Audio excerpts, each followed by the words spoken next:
Hello, everybody, and welcome to another book review. Today, we are not actually talking about the book I'm holding, but this is The Land of Never After by R.L. Davenor, and the book we're talking about is the prequel to this, which is called A Dance with the Devil. It is a novella, and I read the ebook, so I don't actually have a physical copy, but there's book one if you're interested in the series. Um, yeah, I read the novella over the course of, I think, 2 to 3 hours while I was at a book event that nobody was at, so I had free time on my hands.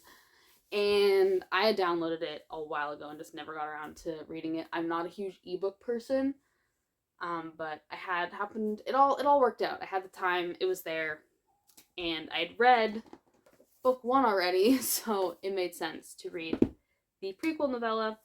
So A Land of Never After is a Peter Pan retelling, if you didn't catch that already.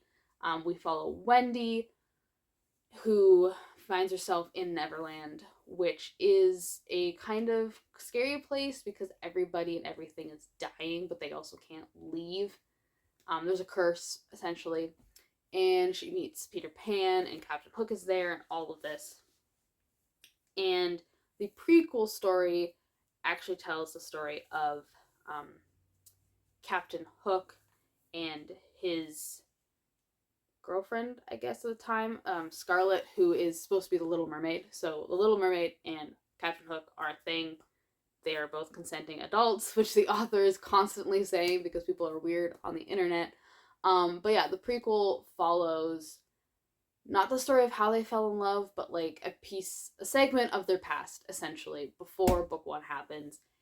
And it's very short, it's very fast paced, but I thought it was really well done.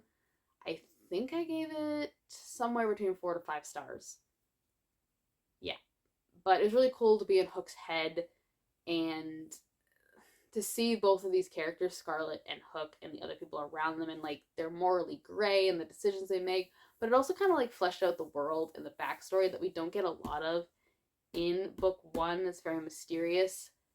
Um, but yeah, I thought it was really well done. Very like it opens with action like immediately, like Hook's in jail, and like we kind of have to piece together like the backstory of like how he got there and why he's there and what's happening and where Scarlet is and yada yada yada. But yeah, it's very again fast paced, but not in a confusing way, not in a disjointed way. Like it all really pieces together very well, I thought. There is one part near the end that I won't go into detail about because, again, it's a novella, so it's very short and I don't want to spoil anything. But there was one section where I was like, I'm not sure what happened here, and I'm still lacking clarification on what exactly happened, like why a certain character did this thing and whether or not it was a bluff. Because it wasn't really, I thought, properly explained in the end. Maybe it's not important, but I think that's why it wasn't 5 stars because I was like, I'm not sure what happened there. But it wasn't like bad either. You know, it wasn't like something where I was like, this like ruins the whole thing. It was just like one of those things where it's like, maybe I just missed it. Like maybe I don't know what's happening, but yeah, I still thought it was really good. And I think the author says that you can read that one first, and it doesn't spoil the events of The Land of Never After. But I personally thought that having read book one, I had a better understanding of the novella because there's just some context that I had knowing what happens later, I guess. I don't know. It could go either way. But yeah, I definitely do recommend this series. Again, fairy tale retellings. It's a mashup of Peter Pan and the Little Mermaid. Book two is also out, A Sea of Eternal Woe.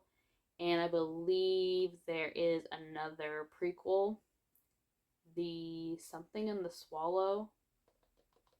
You'll have to look it up, but there's several books in this series, and there's more books forthcoming. And it also has great LGBTQ rep and just amazing characters and relationships and all that. There's not so much of that rep in the novella because it is a straight couple, but it definitely is in this book as well in the future sequels. So yeah, I recommend it. Check it out. The author is also really nice, so